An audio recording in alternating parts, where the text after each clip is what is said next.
11, 10, 9, 8, 7, 6, 5, 4, 3, 2. What a fight! I think Thurman won it. Juan, the Hispanic causing panic, Lascano.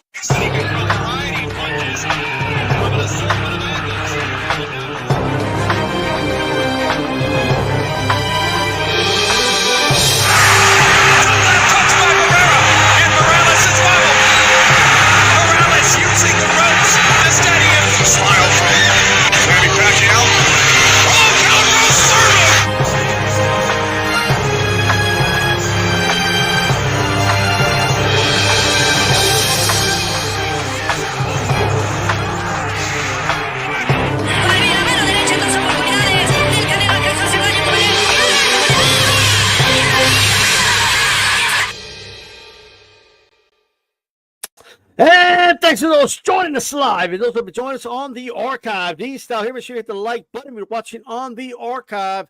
Make sure you share this video on all your social media platforms. Tag me. I will retweet as long as I receive it and stuff. I appreciate everybody for tuning in. And of course, if you're tuning in on the live, make sure you hit the like button as well.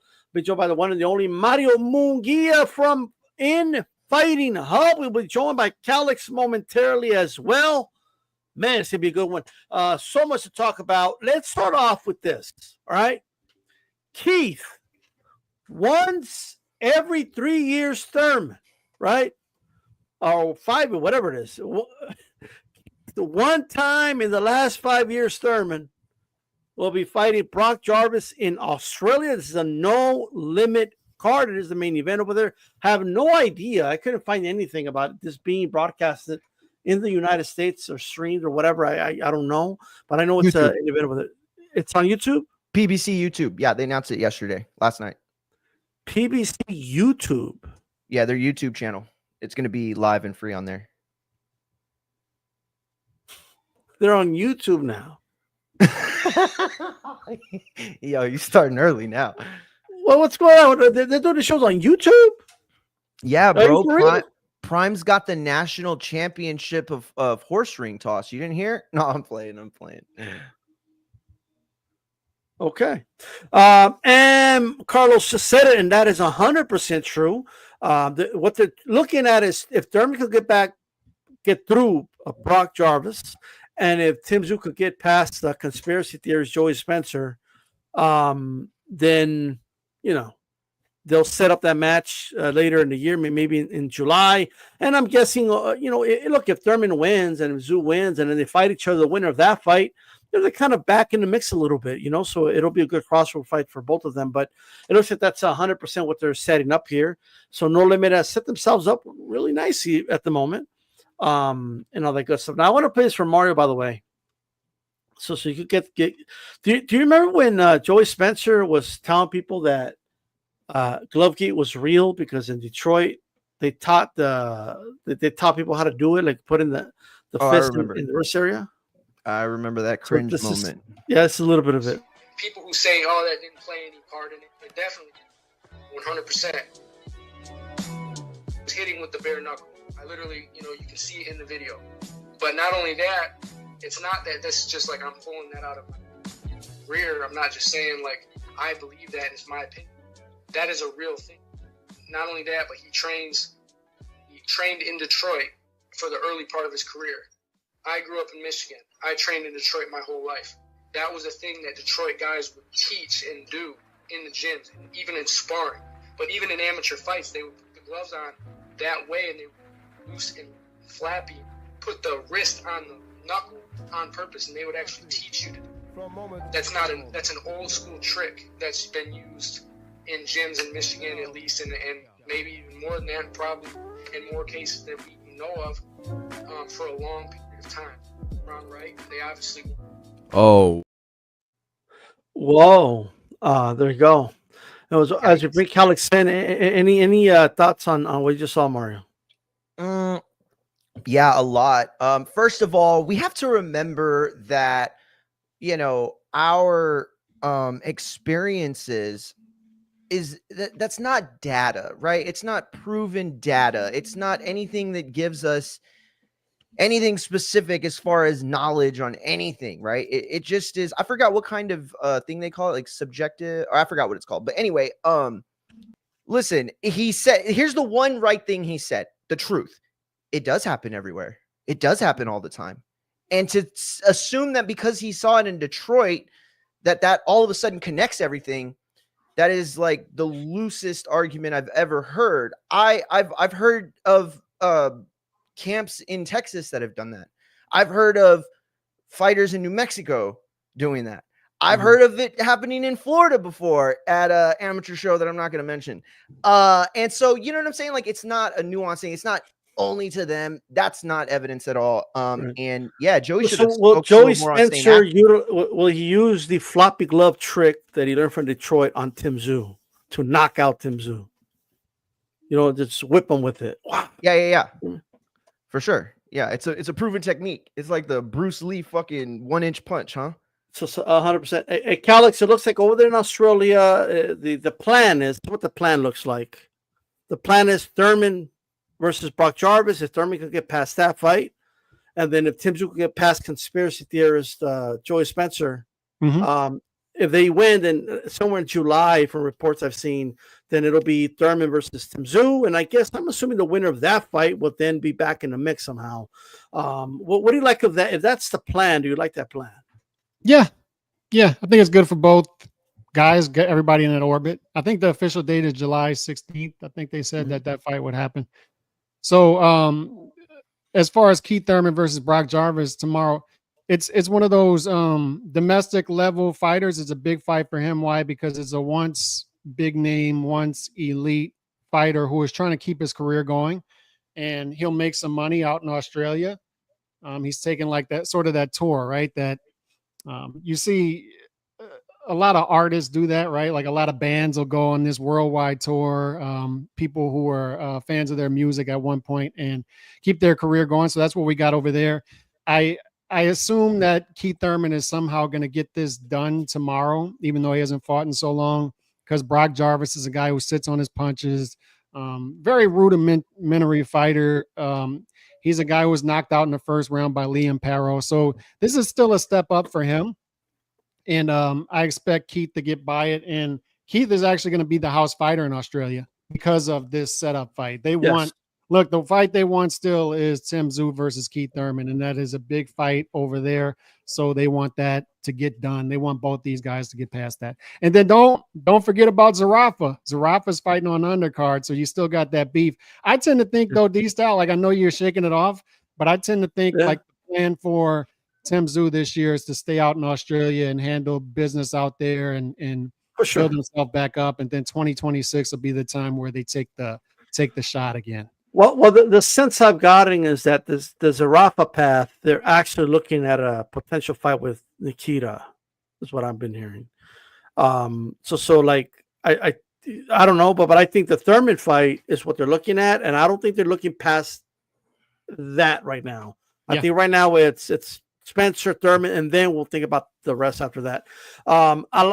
Here's the thing about the Jarvis fight with Keith Thurman. I don't know how much Keith, one time every 5 years, Thurman really has left. We don't know. But if Thurman has anything around the ballpark of 50% of what he used to have, he should easily beat Brock Jarvis. Brock Jarvis looks... look, I just think he's too slow, too robotic, he's not even like a real middleweight like that. This guy's a 140. He's a domestic guy. He's a domestic level guy. Yeah, but what I'm saying is he's not like I know people were looking at him at the weigh-in and being like, oh, he's so much bigger than Keith. I just don't think the skeleton is that much bigger than Keith. I just think he's bulked up. I just think that's what it is. I just think he's too slow, and I think he's going to get knocked out in this fight. I think Brock Jarvis is going to get clipped out. I just don't see Keith Thurman missing the target if Keith has just 50% left. Now, what makes this fight intriguing, though, is that we don't know how much Keith Thurman has left. We don't know if Keith Thurman's going to pull a muscle in the first round. We don't know if Keith's going to look exhausted after 3 rounds. We don't know how rusty he's going to be.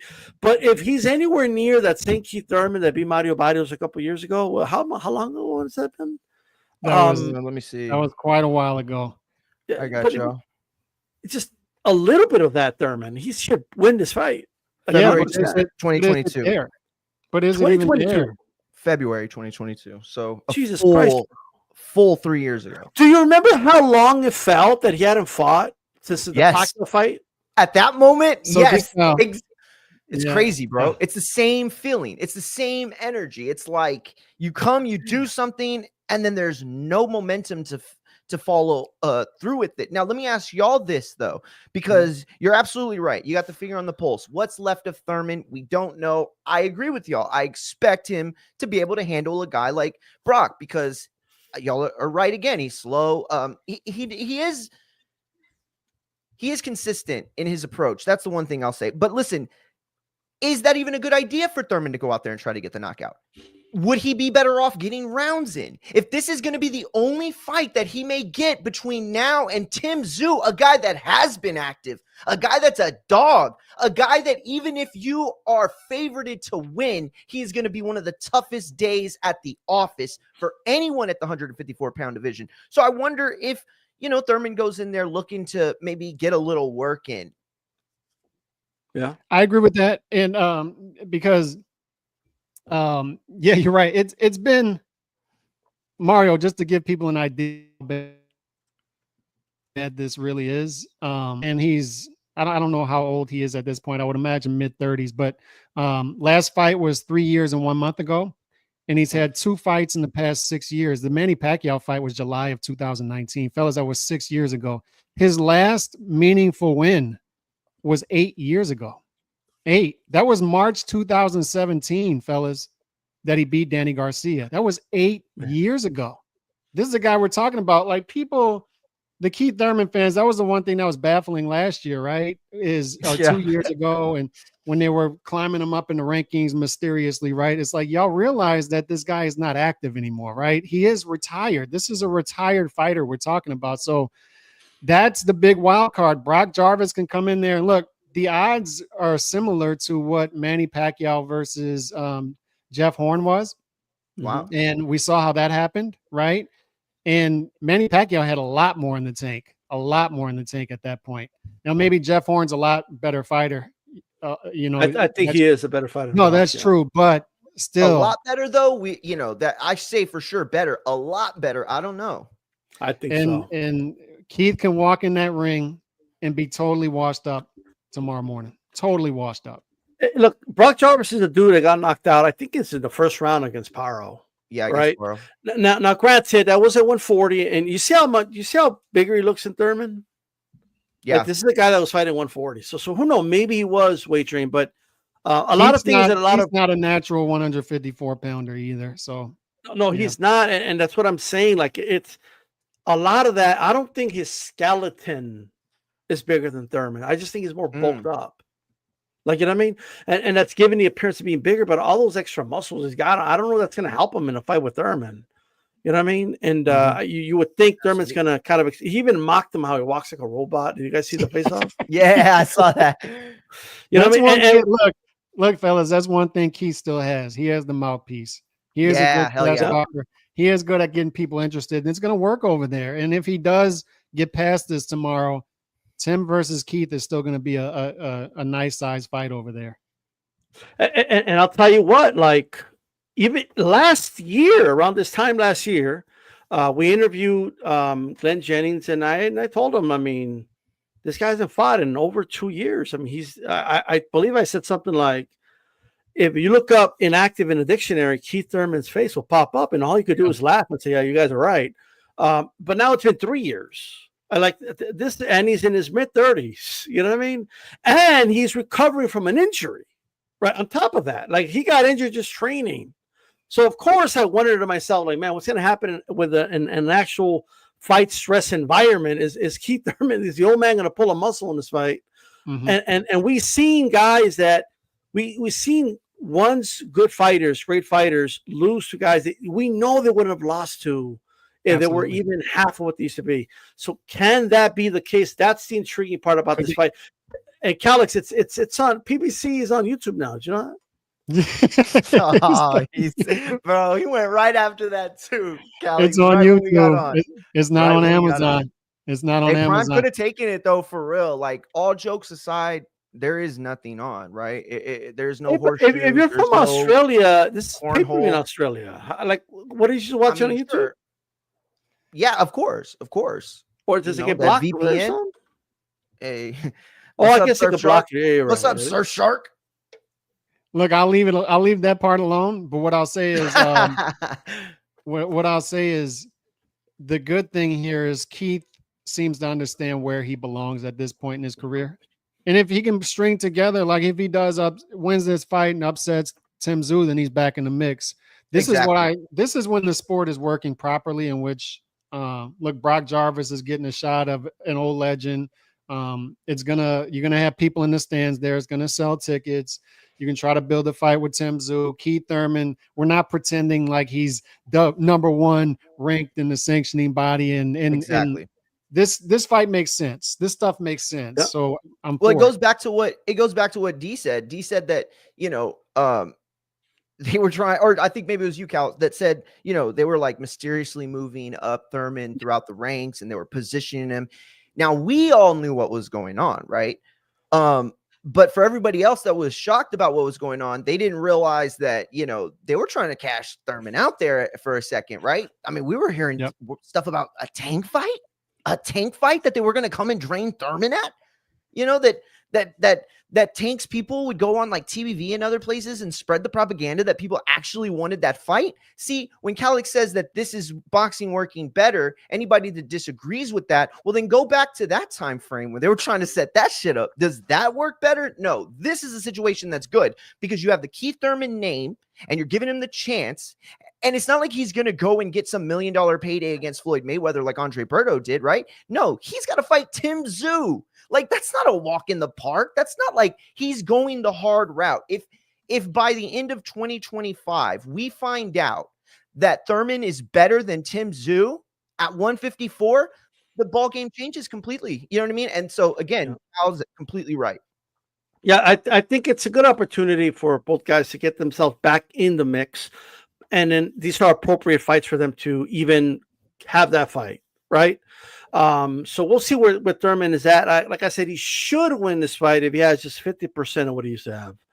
I'm not that impressed with Brock Jarvis, but the crazy part about Brock Jarvis, just to finish with this, he's like I heard he's like a diva. Like, you know what I mean? Like he broke up with his trainer, Jeff Fenech, who was like a legend in Australia. He couldn't get along with them. They parted their ways, and Jeff's over there like worried about the guy at the weigh-in, saying like teary-eyed because he doesn't know why they broke up or whatever. Like, I just don't like how are you a diva? Like there's no Brock Jarvis Sr. that used to be a world champion, legend or something. There's no he's not a former world champion. I just don't get this. I just don't get it, I guess. Right. And it'll be interesting, but I don't even get the arrogance. Like he's talking all this shit back to Thurman. Like, yeah, you're going to see, I'm going to hit you and it's going to hurt. Like, well, no shit. Like, you know what I mean? It turns out when you punch somebody, it hurts. Right. But Brock Jarvis isn't exactly the best at trash talk, but it is what it is. Anyway, with that said, who's more likely to lose, Calix? Thurman to Jarvis or Tszyu to Spencer? That's a great question. Great question. Thurman to Jarvis. Thurman to Jarvis. I think Tim Tszyu gets past that. I think he's going to look great in his comeback fight, domestic level fight, and I think he's past that. So I think he'll shine in a fight like that. But it's after that may be the problem for Tim Tszyu. It's after that. When he steps back up to top 10 level opposition, that's when we'll find out, like, has he fixed posing with the right hand? Has he fixed dropping that left hand? Can he throw big shots without exposing that chin? That's when we'll find out that stuff, right? So I think he'll pass that. Okay. All right. Well, we'll see where it goes. I think there's some good international boxing this week. It's that from Australia, Japan. We got Kenshiro Taraji back. Kayaguchi's back, and Kayaguchi's an underdog in a tough fight for him. Nick Ball is back in action. So Saturday, we right? got some good fights. There's some good Oh, and fights. Sunday too. Callum Smith, right? Yeah, believe. Let me. No, Callum, Else is Callum top. Walsh. Callum Walsh. Well, Callum Walsh. I'm sorry. I meant Callum Walsh. Yeah, I My think bad. it's. Yeah, I Callum think Walsh on you're right. Sunday. I think it's St. Patrick's Day. Callum Walsh is Yeah. back. So Yep. Walsh is back already. Okay. It St. Patrick's Day, not Callum Smith, but Callum Walsh. That's another fight that'll sell tickets. That's another one that makes sense. Like they putting in New York, St. Patrick's Day, keep building. I don't know how good he is, to be honest, but he's a ticket seller. But that's the point, right? Like that's the way his career is being run right now is the way traditionally boxers were brought up the ranks. They incrementally step them up, and you kind of hold your breath and see if they can pass that test, and then they do or they don't, and they keep it moving, right? Nowadays, they'll rather just put a veil in front of everybody and try to make them seem better than what they really are. Just put them in the mix like a Raleigh Romero, and they get exposed when they already have a belt or some shit. You know what I mean? But what are you gonna do? What do you guys make of Teal's slap on Barboza? Slapped him, right? And De La Hoya's in the middle of it or whatever. Cal, did you get a chance to see that on social media when he slapped him? And he ducked and You know, everything? I'm not a press conference guy, but I always catch highlights. And Teofimo's been carrying that event as far as press conference goes. And a lot of people aren't liking what he's saying, how he's acting, but we know that type of stuff sells.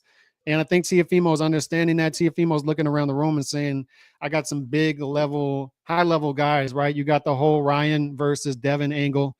Devin's out there dressed like Blade, right? And Ryan's out there with his normal stuff. Raleigh's been well behaved. I've been very surprised. He must be on the ADHD meds. He's been very well behaved. Good for him. But it's not selling the Ryan versus Raleigh fight well that he's well behaved. I thought we'd see more fireworks there. So Teofimo has kind of jumped off the top ropes and sort of saved a lot of the publicity for that event. So like I said, he's playing the heel well. It's either you're going to love him or hate him. So I like it. And Barboza is everything that's right about the sport right now. You got to give it to him. He's doing everything we say we want, right? He's fighting. I think this is his fifth fight in 15 months, fifth fight in 16 months, something like that. And he continues to win. He's pulling off some upsets and he's not backing down. He's like, you can do whatever you want. And I'm not backing down. So that's the sneaky fight that weekend. That one, Barboza can be a problem for Teofimo, or Teofimo can shine like he tends to do. But that's the one I'm looking forward to. Okay. I think that's gonna be the best fight too, quite frankly. I do think Ryan's gonna knock out Raleigh early in that fight. That's what I think is gonna happen, but we'll see. You know what I mean? That fight, obviously that's the whole Times Square thing, and I kind of like that setup because there's gonna be a crowd without them having to sell tickets. You know what I mean? And it'll kind of, it's better than doing it at the theater, I think. But imagine the amount of money they got to spend to have it in Times Square, though. That's crazy. I don't. And That has to be a lot of money. I'm more intrigued by how they're going to do that. How are we going to structure that with keeping people safe and buildings around? I don't know. I'm interested to see how they're going to pull that off. And as far as the Haney, I think Ramirez is in there to make Haney look good, to be honest. Now he's not gonna go in there and think that way. He's trying to win the fight, right? But I think he's a little past it. I like Ramirez, but I think that's the safest fight of the weekend I would say Ryan Raleigh. I think those are showcase fights. I don't think they're gonna mess up that rematch. So I think both of those guys are there to look good. And I just think I like Ramirez a lot as a person. I just think he's in there and he's going to be over his head. I think he's going to be outboxed. I think you can look at Ramirez as a guy who, like, it's like a pitcher when a pitcher is like really good, like a Paul Skeens, right? Comes in the league and dominates. But then when you get a year of, tape and being able to watch him and pick up tendencies, it's a completely different game. You know what I mean? It's a completely different output. And so that's, to me, where I'm at with the whole thing, right? As far as the card itself, I'll say this one thing. My only worry is what stems from it? Because you're all saying the right thing. These are showcase fights. I mean, I love Jose Ramirez. I do, but you know, he's going to lose that fight. I bet on it. You know, Rolly's a fun guy to, you know, be entertaining by, but he's going to lose that fight. You know, Barboza and T.O., the only good one, but where does it go from here? And now, and I don't want to jump ahead, but with everything going on with Dana White and the things that De La Hoya is saying and Matchroom and everything, like, is this card going to do what we assumed it was going to do when it was announced? And that is have all these guys on a head-on collision for a card. That's what I want to know. Yeah. Well, I'm assuming that's what they're going to do. I just want to play one more thing before we get to the topic of TKO here. Lou DiBella did an interview with Ariel Helwani. I have thoughts on that.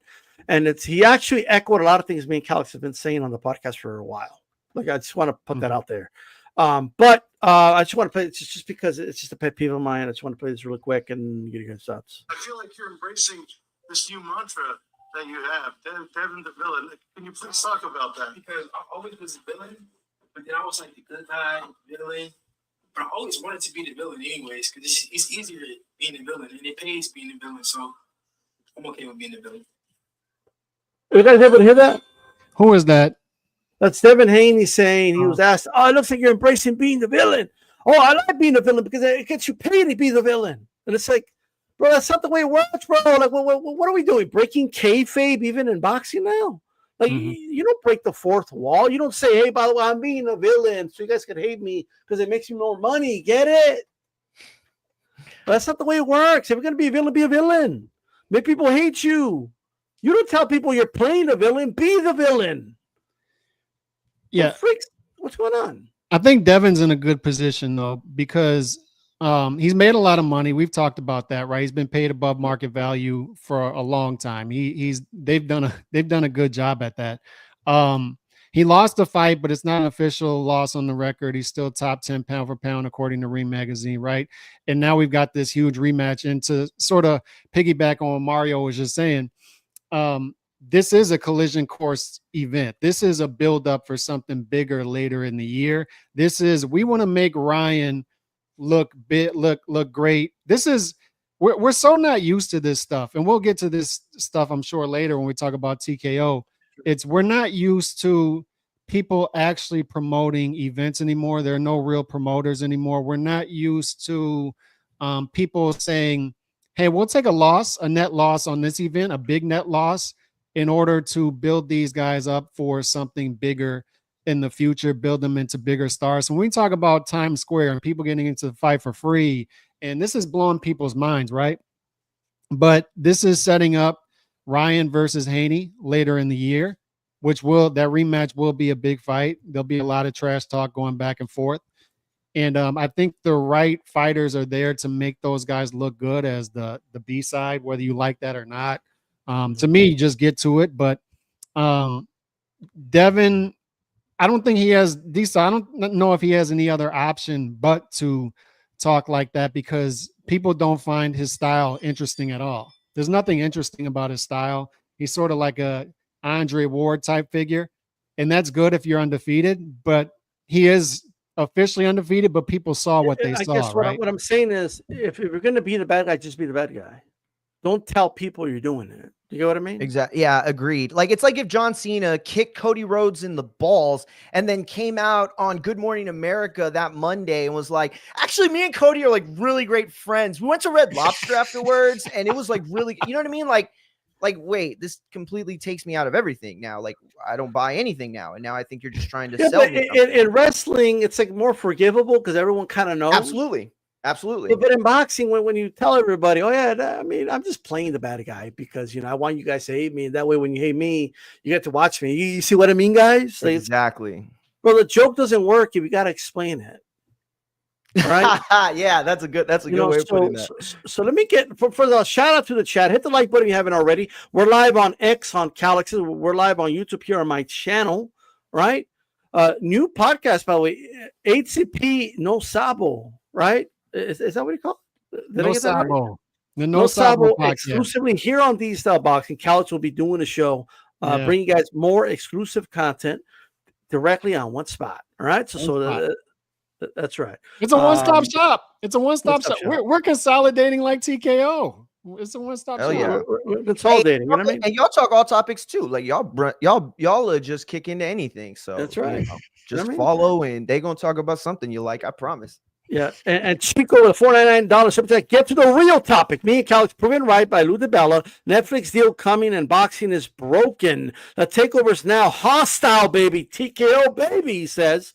A shout out to Chico. We are going to talk about that name, but let me get to these other super chats real quick. MAW, $10 super chat. Hello, boxing fans. D-Style, Calix, in Hub, boxing and chat. Teofimo and Barboza is the toughest fight. Teo better be on point, or Barboza might be the banana peel. Subscribe, share, and smash that like button. Much appreciated, brother. Right? Yeah, Chico says, screw Haney. Let him practice Ramadan, he said. You know what I mean? Like, you don't want to hear about no Haney. Shout out to you guys. You, there. What is your profession? I'm a potter. So. And you, Acadian, what is your profession? Sculptor, sir. Sculptor. You? Blacksmith.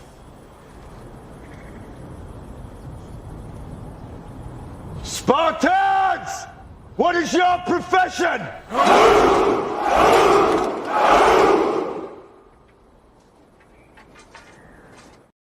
So I played that because, well, first of all, shout out for the super chats, guys, but that's what a lot of these boxing people think is going on right now. Like they think they're like the 300 crew with the Spartan King leading them, Mauricio Suleiman leading the charge, and they're ready to fight this invasion. Like, we're ready. What's up, Dana? And they don't understand that the dudes that they're rooting for are sugar babies right now. They don't understand that they don't got the cards, bro. They don't understand that they're not in a position of power. That they don't understand this. They've become middlemen. What they used to tell Lou DiBella that he was a middleman, which he was, in fairness, right? That's what he was. But now they're the middleman. You see how Lou DiBella was like, oh man, no, you're the middleman. He was waiting for years to say that. He's been holding that shit in, right? All those years. Now I have some pause about Lou DiBella. No doubt about it that if the roles were reversed, if he was in the position of a De La Hoya or Bob Arum, right now he would not be singing this same tune, right? The tune would be a little different, right? I get that. There's no doubt there's some disgruntled aura I get from him, right?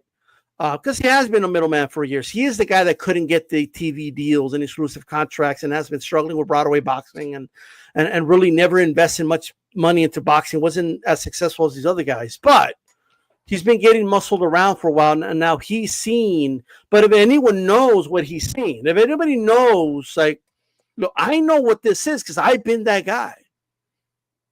They've turned into me. They're the middle guy. That's what they are now. If anybody knows that, it's Lou DiBella. And that's what they've become.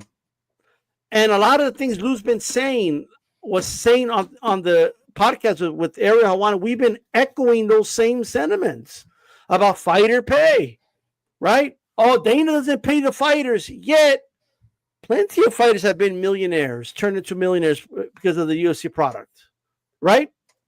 Do they pay what Canelo gets paid? No. But we can't, I mean, how many boxers are getting paid? Outside of a half a dozen boxers, who's really making bank like that? So let's talk about it. Calix, what you think of the Lou DiBella interview? I love the interview.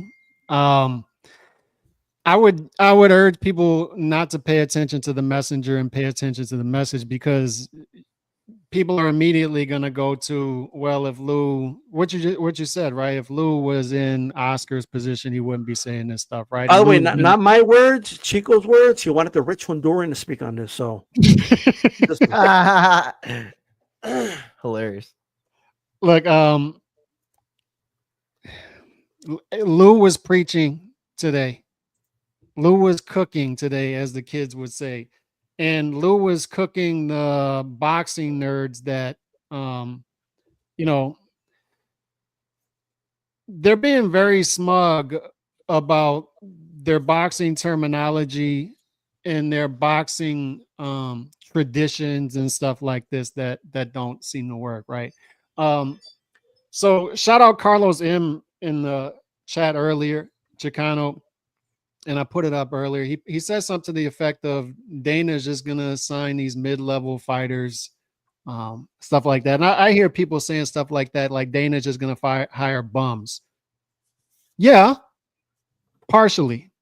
Dana's gonna assign people of every level. And I think this is the stuff we need to get out of. Like, these guys are mid-level guys. We don't want to, these guys are small level guys. Boxing is missing a lot of things. It's broken in many ways. One of the ways it's broken is there is no minor league system.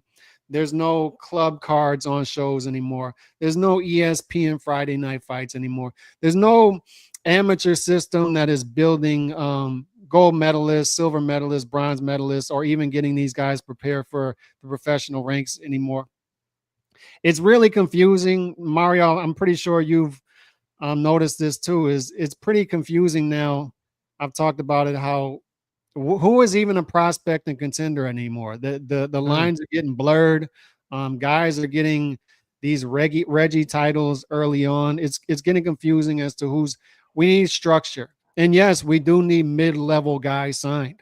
We need small-time fighters like Callum Walsh signed, guys who can sell tickets. We need to bring back these Broadway boxing type shows to where you have these regional dust-ups, these rivalries, in which guys can go against each other, make some money going against each other at that level, domestic level, regional level stuff, and then graduate to the higher level. We need structure. We need mid-level guys battling it out and then getting up there. And this is the type of stuff Dana White has talked about, right? It's boxing people are not, Lou talked about this today. Boxing people are not long-term thinkers. And Lou threw himself in there as well. Lou said, we never thought about making money long-term and maybe losing money on this deal. We all viewed every single fight as a going out of business sale, going out of business sale, going out of business sale. With TKO and what they have, I don't think people even really understand what TKO is. In the long play that we've been talking about for a year and a half now, consolidating WWE and UFC, and they got slap boxing, and they're trying to consolidate networks and build relationship with networks and sign long-term deals with networks, right? I don't think they understand how big this operation is. I don't think they understand. When I hear people saying this is the same type of stuff we saw with PBC and Go, I don't think people understand what they're saying. I don't think they understand what they're saying. This is Turkey Al-Sheikh bought Ring Magazine for reportedly around $10 million. That's pocket change for him, right? Now I got my ranking system. I got a panel. I got a belt. And I got my state-run media wing. And I don't say that disrespectfully. It's like, this is my wing of the media now. It's true. And he did that with, that's a penny to him, $10 million. I'll just buy it. He just took it from Oscar, right? And now they're going to have Netflix. They may have ESPN. There's a little dust up going on right now, and it may be leverage play between UFC and ESPN. UFC is not happy with them. But if they have Netflix, ESPN, and DAZN, and DAZN is now 10% Saudi owned. I have a question for y'all. Where are these other guys going to put on fights? This has been a soft takeover up to this point. It's a friendly takeover. And I've been saying it for a year and a half now. This is going to be a friendly takeover until it's not. This is eventually going to turn into Beanie Siegel and State Property. Remember that movie, Mario? It's like one of the greatest gangster films of all time. It's hilarious, right? Oh, yeah. But it's Get Down or Lay Down. It's going to turn into Get Down or Lay Down. And it's been clear that Turkey Al-Sheikh needs a real promoter, not the boxing promoters. He needs a real promoter. And this is a power play from Dana White, Ari Emanuel, TKO, Khan, Shapiro, all these guys. It's a power play.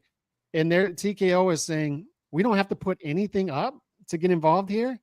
That's another thing I don't think people realize is they're not putting anything up to get involved. This is all Saudi money funding it.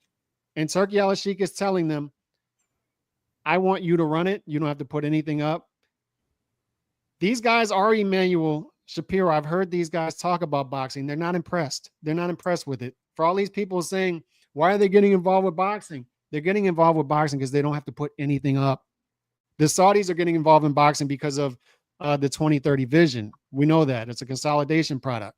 It's not because boxing is great. In fact, it's the opposite. As boxing is such a mess, they think they can swoop in quick and take it from everybody. Cal, let me ask you right there though, because that's a great place to stop here for a second and consider what we're all talking about, right? Because I think everybody that's saying this is right. You know, the likelihood that he's getting mid-carders and guys like that, there's nothing wrong with that. And it could be great. We've missed Friday night fights. We've missed Showbox The Next Generation.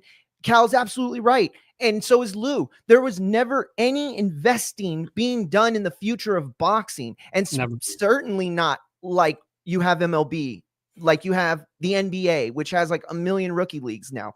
And so you have all these sorts of things that you can see from other sports and take. So when Ari Emanuel looks and says, wow, this boxing sport is really broken. Wow. You know, when Dana White looks and says, wow, boxing could be taking so much more advantage of media and sports and everything, right?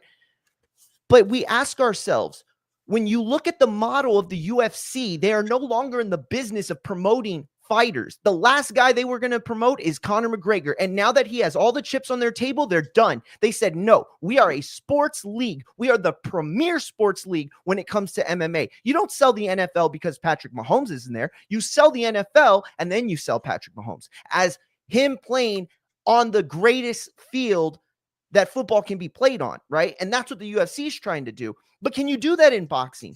Can you set up events that happen, you know, month after month, you know, even a few like week to week to week, like the UFC does? They'll have a pay-per-view and then a fight night. And then, you know what I mean? So they're doing all these things with PFL. Can boxing work in that same structure? Because like Calix said, you talk about the Muhammad Ali Act, you talk about fighters getting paid. The reason that the UFC is successful in the way that it is that business model is structured a lot like a franchise in other sports. Boxing isn't set up that way. So can the Ari Emanuels of the world, can the Nick Khans of the world come in, readjust boxing for the hardcores and the people that love it and still rock with it? Because we're so used to the HBOs, the Showtimes, this big pinnacle, huge fight that we sell for $100 and then it's gone. The moment's fleeting. It doesn't last, right? That is what boxing's biggest problem is. And that's what the UFC does better. Can it transition? That's my question. So let me get this really quick. Richie also $5 super chat. Donald Trump just called. He said you have the best chat. The best chat, the best, and will not report HCP to ICE. They're really good people. Well, thank you very much. That's much appreciated. It's the no sabo that's helping. It's the no sabo that's helping. My water's cold, so those are all great points. So Ari Emanuel's brother is Rahm Emanuel. Rahm Emanuel has a great quote. It says, "Never let a good crisis go to waste." Boxing's in a crisis. They're not going to let it go to waste. And Dana understands that it's such a mess that it needs to be broken and then rebuilt back up from scratch. And the Saudis have, fellas, you're talking about a ton of money that they're willing to lose for the next couple of years. So what I would warn people of is, look, will this be 100% clean and we get a big league and everybody's kumbaya and then it's going to be ugly. There's going to be a lot of dust ups, particularly the next 12 to 18 months. It's going to take a lot of settling, resettling. What I would also say is, for the guys who are dismissive and smug about this and saying, oh, these guys are going to be another PBC, they're just going to sign some small level guy. Fellas, you got another thing coming if you think that's what's going to happen. This is a serious play. These are serious people in an unserious business. Don't underestimate the unserious people's ability to screw things up and muddy the waters and get people in this Stockholm syndrome talking points and, mess things up. I'm not saying they're going to get steamrolled, but these are serious people walking in the door, and they've been plotting this for a year and a half at least. And everything they've done up to this point, the past year and a half, has been very calculated. And as Lou DiBella eloquently said in his interview, one of the many things he said that was right. I would urge people after this show to go watch it. Is they didn't do the last year and a half just to say, okay, we're done here and everybody have a great time. I just came here because I'm a boxing fan. That's what they've been saying about Turki Al-Sheikh, right? He's just a boxing fan who wants to put on good fights, and he's about to die. The dude's 43 years old and he's in good health. He's not about to die. He's not just a boxing fan. This is kingdom money, and they mean business. And they mean business. They want this consolidated, and they want the hub to be in Riyadh. The good news for American boxing fans is you have an American promoter and you got American network backing. So this is the beautiful thing about it for all the people that are out there saying sports washing, them versus us, and calling them Aladdin, right? Is you got American promoter, you got Americans and Canadians involved in this. You got, for the people out there saying Christians can't look, Jose Ramirez took off his shirt, Jesus Christ, yesterday, right? They're free to express themselves. They're free to express themselves.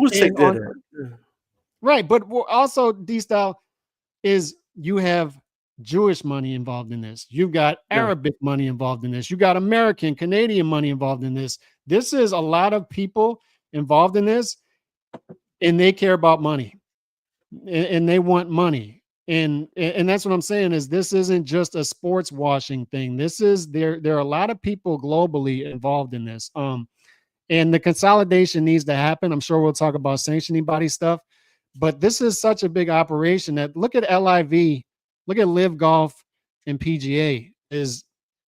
Live Golf is sort of a mess, but at the same time, it's serious enough to where PGA has to try to come to some sort of agreement on a merger. So great point. So let me get to this and give my thoughts here. Rodolfo Yama says TKO won't survive. I give it 2 years max, he said. Man, well, we will see how long that goes. By the way, everybody giving super chat. I'm a hard-working man. I appreciate that, guys. Look, and just as a reminder, and this ain't cap, by the way. All right, this is not cap. Everything I make on this channel goes back to the sport, and it goes to fighters. All right, because I actually know fighters that struggle, and it ain't all hunky dory out there like people like to pretend it is. Like, oh, we can't let Dana here because then the fighters won't get paid because fighters aren't getting paid. Like that's a bunch of bullshit. I know of fighters in Mexico that are handed like tickets to the event they're going to be boxing in, and they tell them you're going to get paid a percentage for every ticket you sell for the events that they're going to be fighting here. Right? And it happens all over the world. There's fighters that have to depend on their sponsorships to get paid because and it's the only way they could get on is that they agree to just fight for free, basically. Right? And this happens all over the world. So don't give me these sob stories. We can't let him in because he doesn't get the fighters paid. A bunch of bullshit. A lot of y'all over there are just full of shit, bro. All right? And you're cooking on that, and we need to expand on that. We need to keep going on that. Yeah, especially because you did a good job earlier today with that point that you're making, and it's an important one. Yeah, and if you want, I'll expand on it. Is everybody out here is thinking that all these boxers are getting paid a ton of money? Like, what world are you living in? I'm convinced at this point that none of these dudes ever step in a boxing gym. They don't know any real boxers, because if you know a real boxer, 99.9% of them are working multiple jobs. They're broke, and they're just trying to climb up the rankings, and then the rankings get stagnated, and you got a middleweight who hasn't fought in 16 months that somehow jumps to the top of the rankings, right?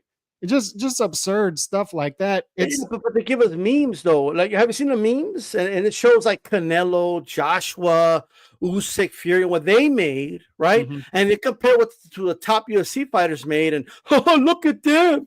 They're not even in the Forbes list. This is what you're gonna get with Dana White. But then once you start going to the second tier level, the third tier level, the fourth tier level, it's a whole different story, right? This got exposed when Golden Boy tried to get involved in MMA, and their undercard fighters are getting paid far less than the undercard fighters of the UFC after bragging about how we're going to get the fighters paid. What fighters? You're talking about 2 or 3 fighters and a couple dozen, not even a dozen, half a dozen fighters in the entire sport, right? That's not a like that doesn't mean that the whole sport is healthy. They're not they're not swimming in money here, guys. Like, you know what I mean? So, and I've said this point, and it's true. The UFC has created more millionaires than Golden Boy has. Yeah. That's just you can't debate that. That's just the truth. Right. Mm-hmm. So I'm only saying that because of the memes and the narratives that are being put out there by people. Right. Like, let's kind of focus on what's really going on here. We have people out here that really believed. Like, how naive do you need to be to believe that the Saudis, they just love boxing and they just wanted to make the fights the best, and they did it out of the kindness of their hearts. Turki Al-Sheikh, he's just a lifelong Roberto Duran fan he just wants to see these fights so bad. That's why they're forking out this money. They just love the sport. We have people saying, like, oh, boxing's great. That's what the Saudis want to be a part of it because it's such a great state. Like, they actually believe these things. We have I talked to individuals that told me things like boxing is better today than it's ever been because look at all the fights that are being streamed. Well, I've never in my life been able to watch so much boxing because look at all the streaming it's doing. Right? That's not because boxing is doing great.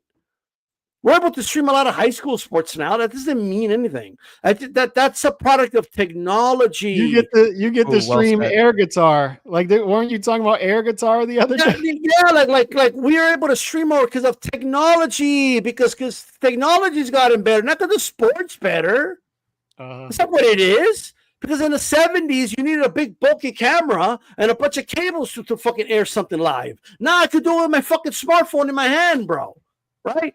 Well, we're just living in a different era in terms of technology's gotten better.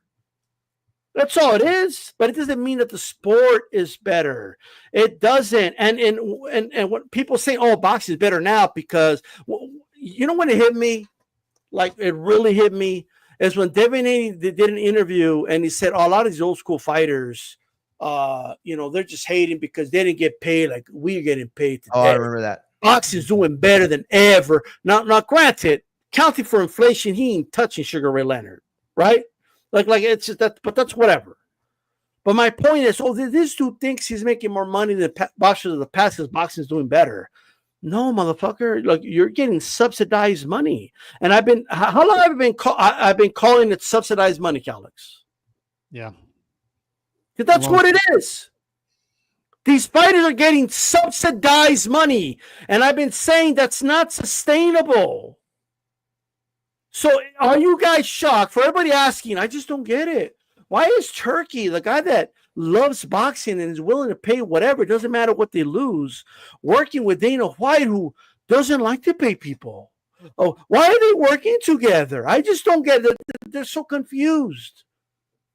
Hasn't it occurred to you that they want to find a more, like a better model that's more efficient, right? And they don't have to spend as much money and it still accomplishes the same thing. I told them a year ago why that is, by the way. But I want to hear, like, Mario, you got anything to piggyback on that? Because I got a couple things, but I wanted to. Yeah, one thing real quick. I think when D is talking about what he's talking about, to me, it sounds like opportunity versus the money, right? Because if you're in the UFC, true, you're not making the same kind of money as boxers, but you're active. You know when the cards are going to happen. You're usually offered X amount of fights per year. Like, it's a certainty. It's the job certainty that you have. Look at what happened when Tio beat Lomachenko. I mean, it was almost like they didn't know what to do with him. Like, situations where these guys do these things and then there's like no momentum for it. It's like, where did it all go? And I remember in the 90s, Tank Ryan, perfectly said. Yes. And so when you look at that, you have to ask yourself, what is it? What is it worth to you, right? Is the opportunity worth the money? Because here's another real quick point off of D's. entire, premise. You can argue the reason boxing's in the state it is today is because the fighters were getting these crazy, crazy guarantees from PBC and others to the point where the money just came up to the point where everything has to be on pay-per-view now. The model was bad. It was bad for fans. It was bad for the sport. It was bad for the future, right? Can we change the model and be effective in that way? And boxers are going to have to ask themselves what is important to them as far as their future. Yeah, so I got several things. And man, I could talk about this multiple shows, but Dana White being involved. I've said it for about a year now. Right now, it's a consolidation project. Eventually, it turns into the rug pull, Operation Rug Pull. And that's where Dana comes involved to build a sustainable product from bottom to top. And that's when you're going to start to see fighter pay that makes more sense. Because all these people that brag about fighter pay, I don't think they understand what they're doing. These guys have been paid above market value at the top for a long time. And it's not a good thing for the sport as a whole. It's not healthy, and it's not healthy for the boxing fan. The two don't work together. It doesn't work. But on top of that, like we said, 99.99999% of fighters don't get paid. They don't get paid well, and they're treated like human bait dogs. And how do I know this? Like, it's a normal thing. Me and Chauncey have talked about this. Like, Chauncey says, at what point do we modernize and say it's not a good thing? If we're really for fighter safety, it's not a good thing for Richard Torres Jr.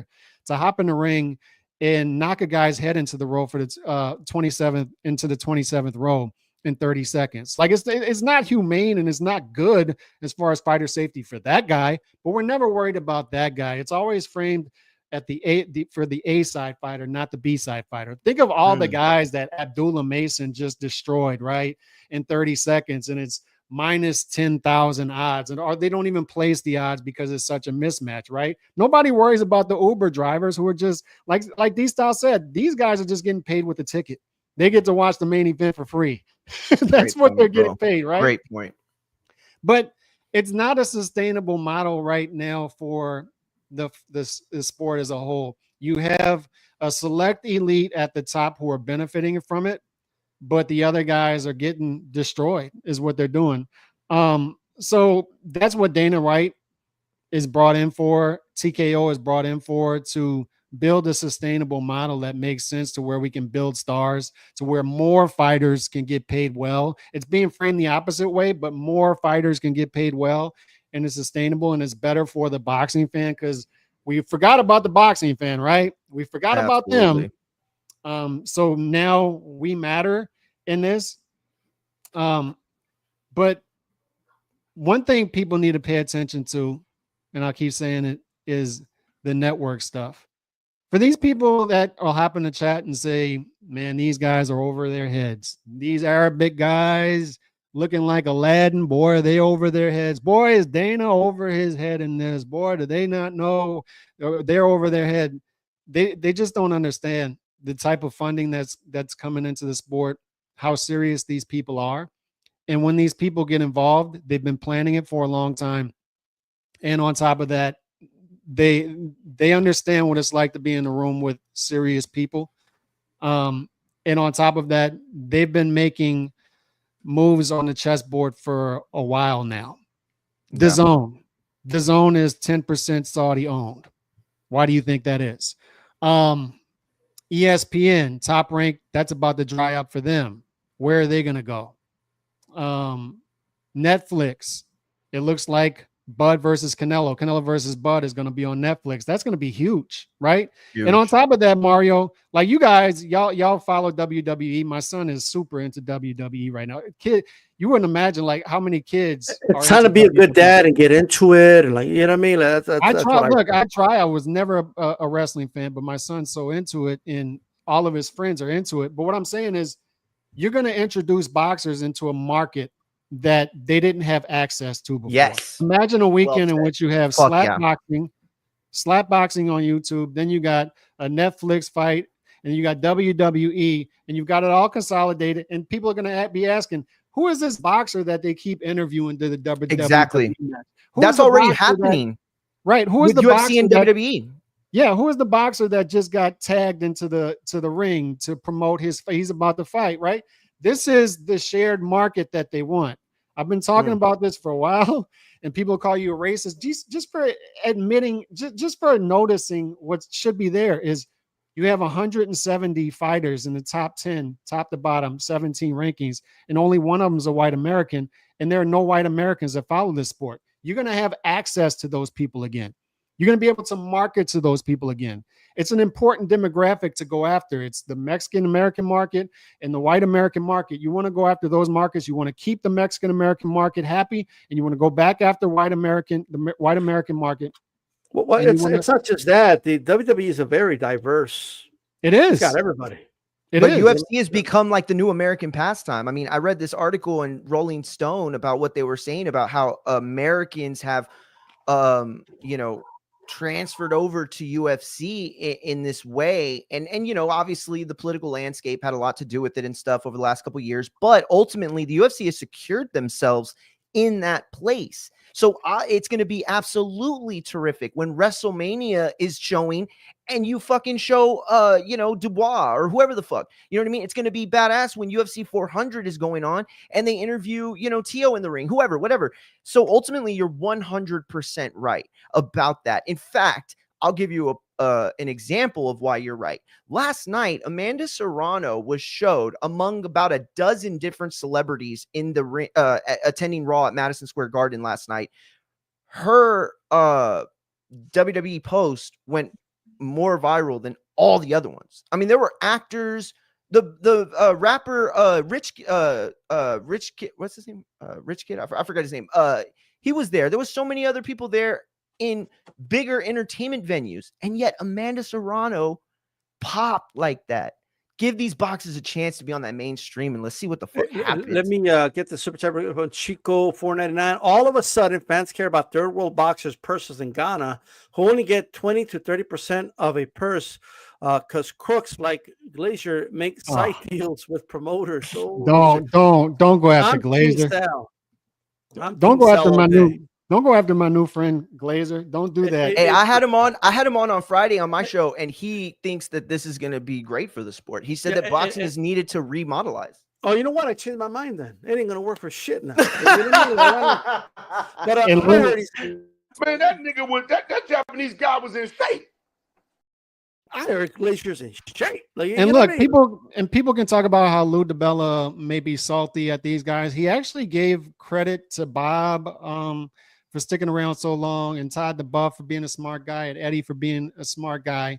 But he also said they're going to face headwinds, and that's what I'm saying as far as the networks go. What happens if the networks dry up for these guys? What happens if the Saudis say, you thought you had 30 to 35 shows on DAZN? You thought you did. You thought you did, Eddie. You thought you did, Oscar.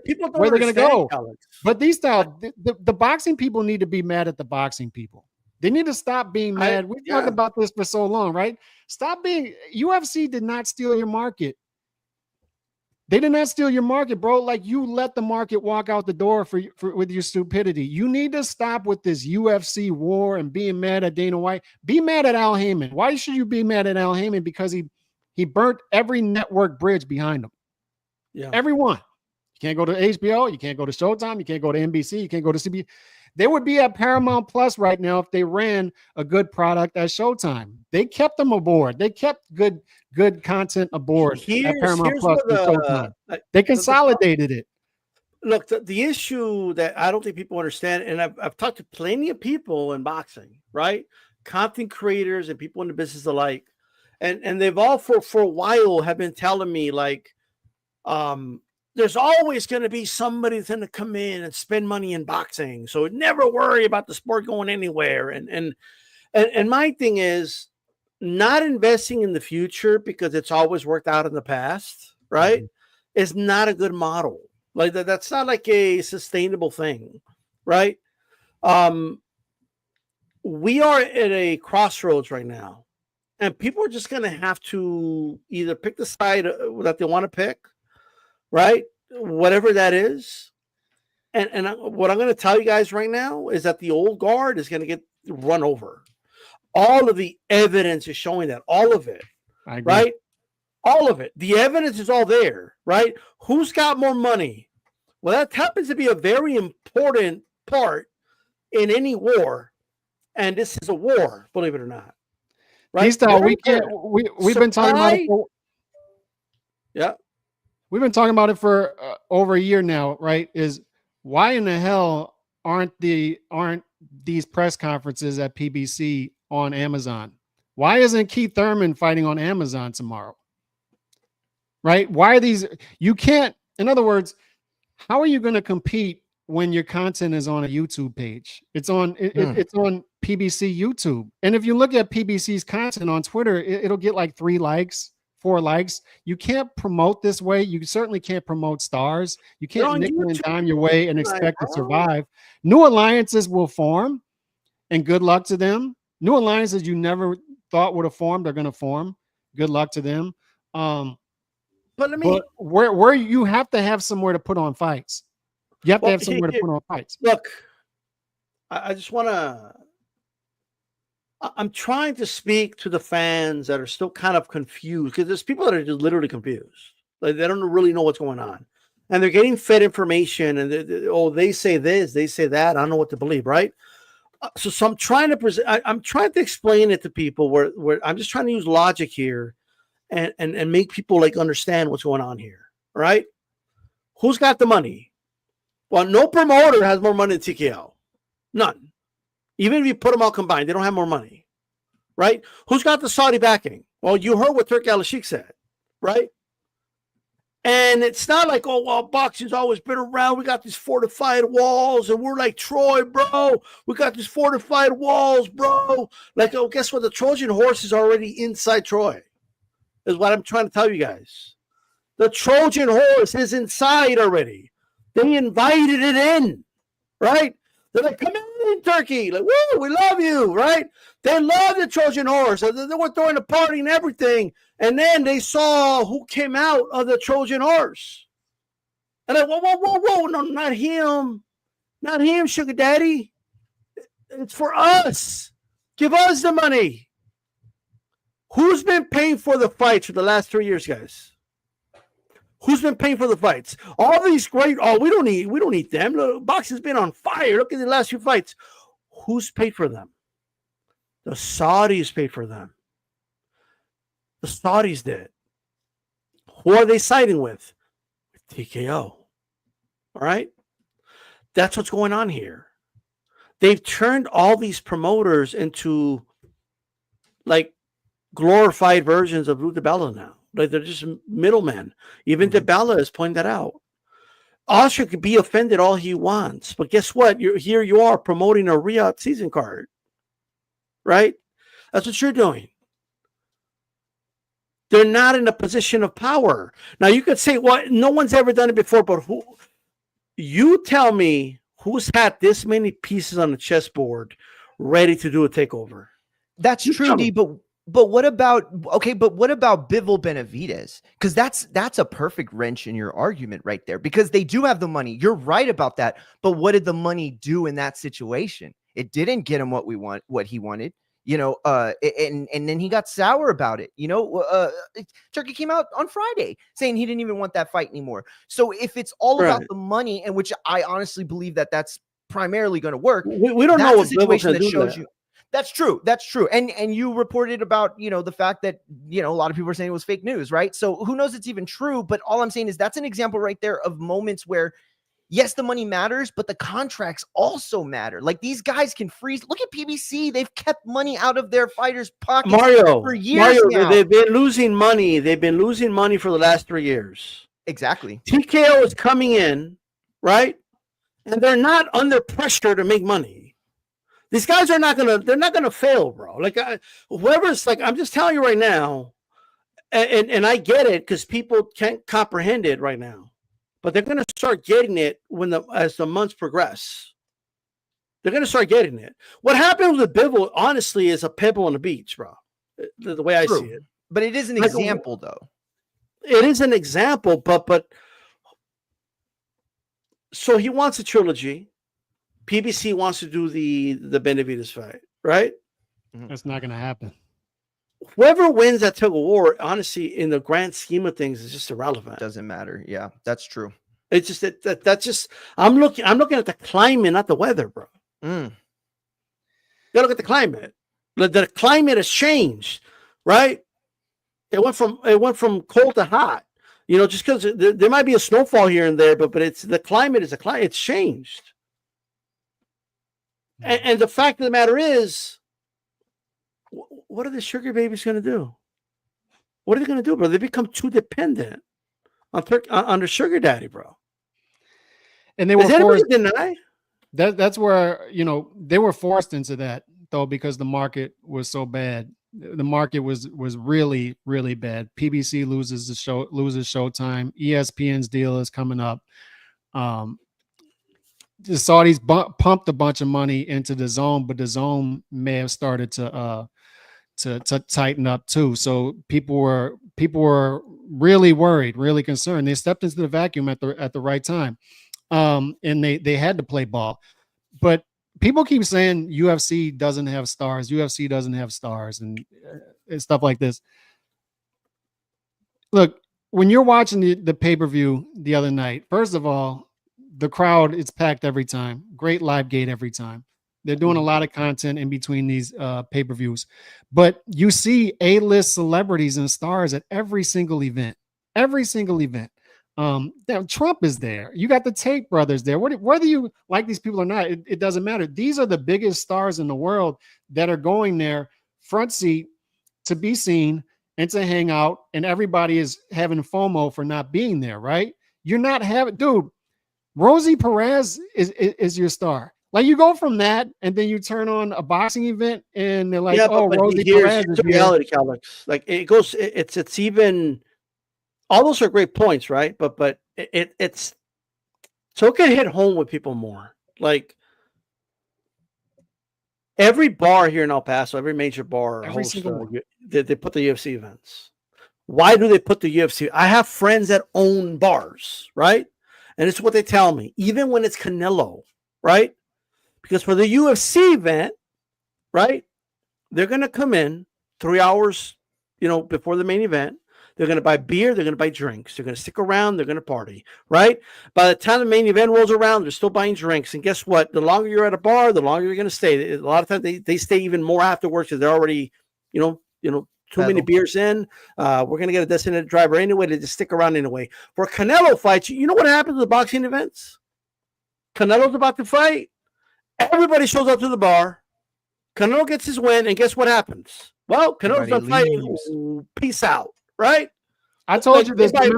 Remember when I went to Canelo Golovkin 3 and Bam is on the co-main, and when like Gabe Rosado was fighting somebody and you could hear a pin drop in that place in T-Mobile, like 3 fights before. And then Bam is fighting and it's like 50 to 60% full. All of a sudden, Canelo is about to fight, and then before the ring entrance, the place fills up. If you're a bar, boxing did 2 things wrong. They've conditioned people to only care about the main events, and not the undercards. And they've also conditioned, they've also priced themselves out of bars because it's not only it's not only an inferior product. It's the bar has to pay more for the boxing event to air it. People don't realize that is bars actually get a better price to air the UFC events than they do the boxing events. The pay-per-views. Yeah. So it's cheaper. They're bringing in a lot more money. Hello, what do you think is going to happen? What do you think is going to happen? So now the people are conditioned to come early, watch 7-8 fights, not see podcasts in between each fight, and have a blast, right? And stay for 4 or 5 hours. A boxing event, you're conditioned to show up. I'll have fight parties. They'll show up like 10, 15 minutes before the main event. They'll be yawning halfway through the fight, and then they'll leave. It's a completely different thing. So for these people out there saying, well, they don't have any stars, bro, have you tuned into a UFC fight recently and seen all the A-list celebrities that are front row right there just wanting to be seen? Like, I don't understand. Like, do people not think before they make these comments. And then, like, as far as the Live Golf and PGA thing, Live Golf is formidable enough for the PGA to want to have a merger. And on top of that, this is the PGA. It's not boxing. PGA is a real thing. PGA is huge. We're not talking about boxing. Like, boxing is so meaningless here that we can't even compare that. But the boxing fans don't understand that, Alex. It's like a lot of boxing fans. Go ahead. Well, I was going to say they live in a bubble. Yes. You know what I mean? A lot of them are one sport fans. Not all of them, but they live in a bubble. And they say things, right? Like, well, UFC doesn't have any stars. They used to be bigger when Randy Couture and Liddell used to fight. Like, they'll say things like that, but yet everyone at my job talks about the UFC. I know it's anecdotal, but I'm not the only one that shares his anecdotes, right? Yeah. Plenty of people, that I know, like go to UFC fight parties.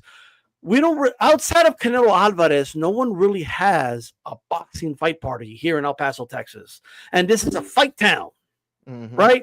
We're at the border with Mexico. Like this is I could only imagine the more north you go, how little people care, right? And the reality right now, with a younger generation, the UFC is more popular.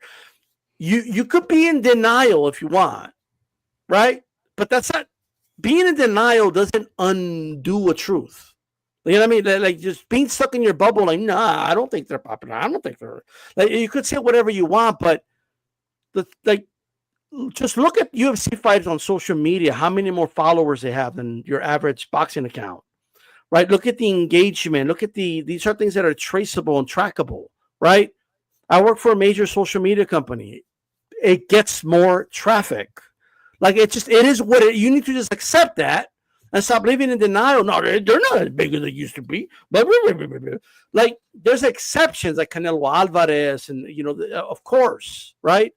But overall, that's just not the case. Let me just get these two super before I go. I know you're going to say something, Mario. Mr. T, yeah. Will Calix X Kingpin give Espinosa Weasel a job? Yeah, that's number one. MAW Turkey likely wants the 175 trilogy because might want it as one of the cards to spearhead the new TKO boxing. How to use feel if 4 major belts disappear.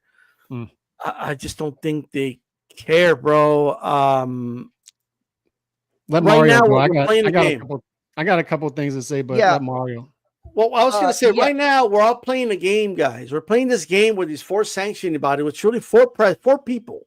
The presidents and sanctioning bodies. You could believe all this shit about the board of governors, championship committees, or whatever you want to. It's 4 dudes are playing this game together, and the game goes, oh, we decide that only that having our belts makes you the best, right? And everyone's kind of played this game, and they've all kind of agreed to this, from the promoters to the fans, right? But the reality is now we're getting things we didn't really get before. Now we're getting ring announcers announcing the Ring magazine, right, as one of the belts, right? Yep. Right. And now we're getting like debates going on. Well, which is more important, the Ring belt or WBC belt, right? We're having these discussions, and we're. But if all of the money goes to outside of the sanctioning body, let's say it just shifts over here, right? And all of the resources move over here. All the best fighters are fighting over here, and they're fighting for the Ring belt, let's say. Those sanctioning bodies will become irrelevant overnight, right? You could talk to me because you see, the thing is, it's not the belts that have made the legends. The legends have made the belts. The fighters make the belts. When a fighter's like, no one ever says, who's the best in the division? The guy, which belt? No. It could be the guy holding the IBF. It could be the guy holding the WBO. It could be the guy holding that doesn't really matter. Like when everyone was saying Crawford is the best welterweight in the world as a WBO champion, it's not because Crawford had the WBO. Well said. Well said. Listen, that is absolutely the best metaphor you could have used. And by the way, you just fucking Scottie Pippen my Michael Jordan. I'm about to dunk this bitch. Watch. At the end of the day, right? The fans are right. The fans are right. they're all the stars of the UFC yesteryear. It's completely different. They have lost the stars like they had, but they didn't do it. They did it on purpose. They want to create a league in which the belt is the Super Bowl. The Super Bowl is not the Super Bowl because the Bills or the Rams or whoever the fuck or because the Chiefs are playing. That's not why it's the Super Bowl. It's the Super Bowl because it's the fucking NFL. That's why it's the Super Bowl. Yeah, I miss the days of Randy Couture. I miss the days of Brock Lesnar and Rampage and Evans, and it felt like there were fucking dozens upon dozens of stars scattered all throughout the divisions in the UFC. And that's not the way it feels today, but the UFC is bigger today. Maybe not the stars are as big, but that's the way they want to keep it because that is the way the model works. That is the way you can substantiate the future of UFC. And ask anybody today if they've done a good job over the last decade and a half.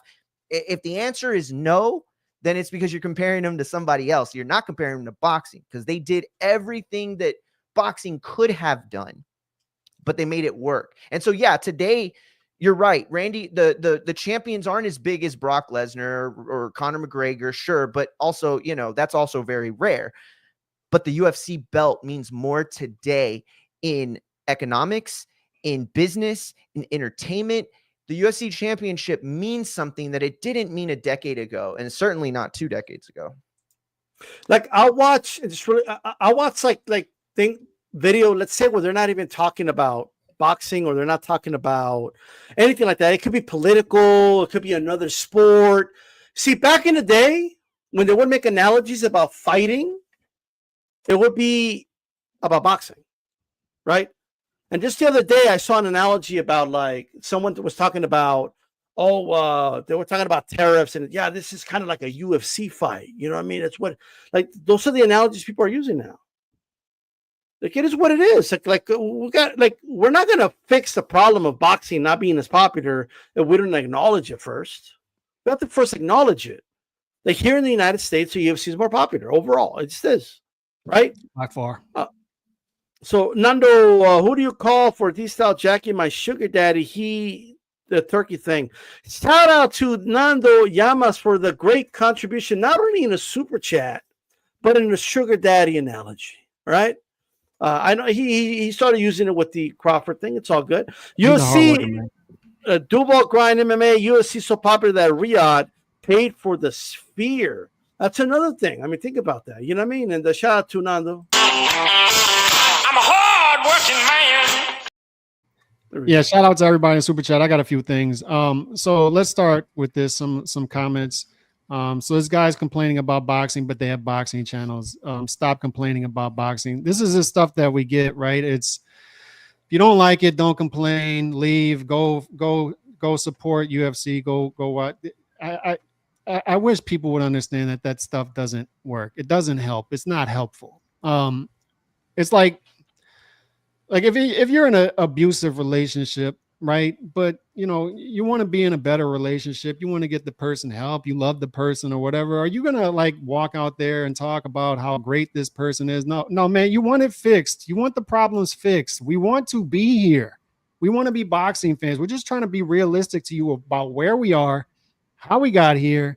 I've been trying to tell you for a while why we're here. Had Saudi money not been pumped in, where you would be right now, and it would be very ugly. You'd be in a very ugly place. So that's just not an effective argument, and it's not good. Like it does. I don't know what to tell those people at this point. Kelly, real quick. I want to answer that one. Go ahead, Mario. Listen, all I'm going to say is just like this. 15 years ago, okay, I was about to get started in this business as a journalist. What I learned in like 3 months is this sport was broken bad. And the people that I knew that tried to call HBO out, tried to call Showtime out, tried to call Bob Arum out, they were silenced. This wasn't the social media that we know today and X and everything, and you could get Brunch Boxing to put some crazy shit up and everybody goes crazy. That's not what that was at that time, okay? And they could silence, they could shut up. But you know what they did more than anything? They hired the people. HBO would hire the people that complained. And so, you know, if you don't want us to talk about it, then it doesn't get fixed. That's where we are today because nobody kept HBO, Al Heyman, and Showtime in check. And that's where we are today. Because Yeah, so look, I'm not going to come on here and lie and say, oh, everything's great in boxing. Like just because I have a boxing channel. Like that's not, we're not here to lie to the people. We're here to give people the truth. Now, sometimes the truth hurts. The truth is uncomfortable. So if you want to go to a channel that's going to tell you the things you want to hear about how great everything is, how TKO is evil and the Saudis are evil and we don't need them and boxing is great and nothing's wrong with boxing. It works great. All the fighters make a lot of money. If you want to hear those fantasies, go somewhere else. If you want to hear fiction, then we don't run a fiction channel here. You know what I mean? Like I'm not. That's not my genre. My genre is in fiction. Go to the other section. There's a fiction aisle over there. Right? The No Glaze channel. Yeah. So Boxing Magic. If you don't fight for a belt, then what's the purpose of boxing? People confuse belts with title. Okay. A title, well, just to be specific, a title or championship, same thing, right? You tell me, who's the first ever heavyweight champion in the world, right? Who's the first ever? His name, right? John L. Sullivan. There was no WBC around. There was no WBA, NBA, WBO. Okay, there was no, like, none of that. The IBF definitely wasn't around, right? Well, we need to establish, basically all of it, even people that make arguments for undisputed, all valid, I get it, because you want to find out who the best is. Essentially, that's what you want, right? As long as all the fighters are fighting each other, and we establish who the best is, right? Like many other sports do. Well, you could call it whatever you want to call it, as long as they're fighting for the title of the best, right? It doesn't matter what 3 letters it says on the belt. It doesn't matter how much percentage of a sanctioning fee they pay. It doesn't matter if they're sloppy, like sloppy Suleiman or not. None of that matters. What matters is that the best fight the best. Boxing has a long, rich history. Long. That supersedes the sanctioning bodies. And they never needed these sanctioning bodies before. In fact, when they had 1, they didn't need 3. And when they had 2, they didn't need 2 other ones. And then guess what? The more they added, the more the sport lost popularity. So obviously we're going the wrong direction, right? We didn't need the WBO before, but now we do all of a sudden. We didn't need the IBA, but now we do all of a sudden. We didn't. The WBC didn't come around to the 60s. We didn't have it before, but all of a sudden we needed it. We don't need it. That's what I'm trying to tell you guys. As long as they're fighting for the title of who the best is, that's all that matters. They're supposed to be fighting for titles, not belts. Belts, it's just the way it's shaped, bro. That's all it is. It's just a design that they put on themselves. That's all it is, right? They're supposed to be fighting for the title of the best. Go ahead, Colin. No, the reason I brought this up is Lou had a great quote on the podcast earlier when he said, when you have all these belts, you have no belts. When you have all of these belts, you have no belts. Mario said it earlier. There's one belt. It has meaning. There's meaning to it. We're in the participation trophy generation, and you have people that need to be not to intervene, Calix, but they have a title, the title of the best. That's what it is. Yes, but what I'm saying is, it's the participation trophy generation. Everybody feels like they need to have something to hold on to. Look, real sports. How many NBA games do you have a year, and how many of them are for a trophy? One. These guys are battling all season to get that one trophy. NFL, they're battling all season for that one trophy. College football, they're bowl games, but really they're battling for that one trophy. And really the college football argument, you would argue, people are arguing that there's so many bowls now that it's brought the meaning of bowls down. When you have all of these titles and everything needs to be for a championship, everything needs to be for a belt, Reggie belt, interim belt, whatever that is, right? Silver belt, all these belts, there are no belts at that point. None of them have meaning. They're like trinkets that you used to get out of the cereal cereal box, right? They don't have any value, meaning to them. Guys are walking to press conferences with like 12 belts up there, and you're like, what is this even? And when you talk to boxing, former boxing fans, right? And you ask them, I remember dudes talking about this in the 90s. Why do you no longer follow boxing? Is there's too many belts, there's too many sanctioning bodies. Every single former boxing fan cites the same problem. So maybe you should listen to them. They don't want to hear about your little 4 belt stuff and all these stuff you're talking about. And what I would tell people too is they don't create checks and balances. They don't. Fellas, the rankings no longer make sense. Lou DiBella brought up something. I would swear he watches the podcast, D-Style, how he was talking. I would swear, because he's using the same terminology, everything. He's saying the rankings don't make sense, not only because they don't make sense, but also why do you have 10 different guys in your rankings, 10 different guys in your rankings? It does not make sense in the same weight class. It does not make sense. There's no sense to it, right? So they don't hold meaning anymore, but there are no checks and balances. You saw it with the Lamont Roach thing. His referee messes up, judges mess up, replay messes up. So checks and balances, right? Let's hope the WBA does the right thing. Nope, couldn't trust them. I think the commission. Let's hope the commission does the right thing. D-Style, nope, couldn't trust them. Let me say this, Cal, because I need to hit this. This point needs to hit home, right? I'm not saying you're wrong, but like I just think people need to understand, right? The title of being the heavyweight champion of the world is not a belt. Right? The belt is just a trophy that's handed to the heavyweight champion of the world, right? In boxing, in order to be undisputed and be the undisputed heavyweight champion of the world, you got to win all these trinkets, these belts, right? But the title, right, is what I'm trying to explain to people. If the title of the best of the world is, regardless of how it's done, right, it doesn't need to involve the 4 sanctioning bodies. That's not needed. Like, that's all I'm trying to hit home. Sullivan was not the first heavyweight champion in the world in the history of Marquess of Queensberry boxing, right? I believe he lost in the first gloved, boxing match. But my point is, he wasn't the first heavyweight champion because he had a belt on him. That's not why he was the heavyweight champion of the world. He was the heavyweight champion of the world because he beat the best guys to become the heavyweight champion, right? That's the title of it. People are confusing a belt with the title. That's what they're confusing. And for some reason, they've allowed the sanctioning bodies to determine what makes somebody, give somebody the title of being the champion. They just don't have that ability. It's the fighters beating the other best guys that gives them that title, is what I'm saying. Mm-hmm. You get a free WBC belt when you buy a box of condoms, says Mr. T. Yeah. Shout out Mr. T. But they're just going to go around that and say, well, we need them for checks and balances. We need them for rankings. No, you don't.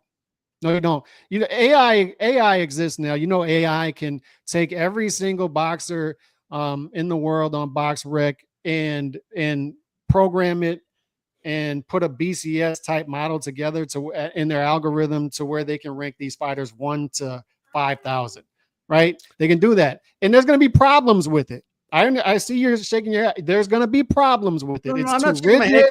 I don't like it. I'm shaking my head because we don't even need to do that. But what I'm saying, D-Style, is that's what they're arguing. They're arguing, how do you rank every single fighter in the world? You can do it through AI.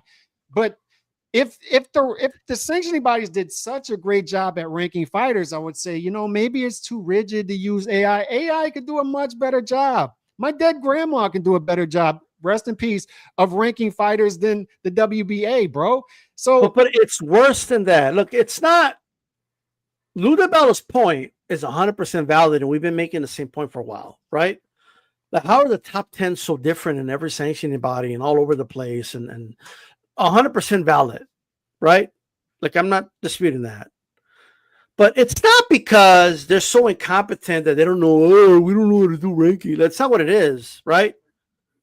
All of these people, the way they're ranked is all because of favors. It's all because of bribery. Like, that's what it is. Mm-hmm. It's not incompetence. Like, they don't mind people calling them incompetence, right? But this is why I don't like these. Like, I've been complaining. Like, people think like it's a new thing that we're going after the sanctioning bodies all of us. No, we've been going after the sanctioning bodies, right? And They're so have corrupt. they. They don't follow the rules. But that's the thing. These are so have they. And now all of a sudden they're not. Now all of a sudden Yeah, they're fighting exactly. for them.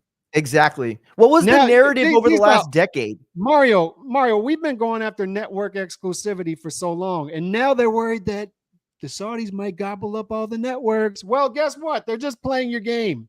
They're No, just playing see, your but own game now. CD, but how can you even blame them? And look, I hate seeming like I'm picking on PBC. I think PBC ended up helping the market in terms of showing what to do and what not to do. And I'm not even trying to be funny like that, but let's be honest. PBC showed every single network president, every single streaming president in the world what happens when you put boxing on a bunch of network TVs. You know what happened? They all fucking got out of it. Okay, when PBC launched, it was on NBC, Fox, Bounce TV, beIN Sports. There was like 6 or 7 different places to watch, and now it doesn't exist anymore at all. They all got out of it, and all PBC did was show how unattractive boxing is in its current landscape on that kind of and that's big, Mario. big That's network. why it makes my head hurt when I see people say they're just doing what PBC did. No. You have no handle on what's going on if that's your opinion of it. Yeah, now they use some of the terminology. We want one belt, right? We want the bet. We want free boxing for all. But the issue is they were putting on terrible content, Errol Spence, Phil LaGreco, like stuff like that, right? Yeah. So we saw early on it wasn't going to work. But go ahead, D-Style. Well, I just want to address this comment, right? The title of Undisputed is, by the difficulty of unifying 4 belts, is still more appealing than monopolizing the sport, in my honest opinion. Like, here's why I get why people feel that way. I really do. But here's the reality, right? Let's say we lived in a world where let's look at Canelo's run in 2021, right? He fought Callum Smith, Billy Joe Saunders, and Caleb Plant to become the undisputed champion, right? But let's just say theoretically that if we had a 1 belt or even 2 belt system, right? And Canelo fought those 4 guys, the same ones, right, to become undisputed champion. Does it make it any less of an accomplishment? Is it any less difficult because there was only 2 belts?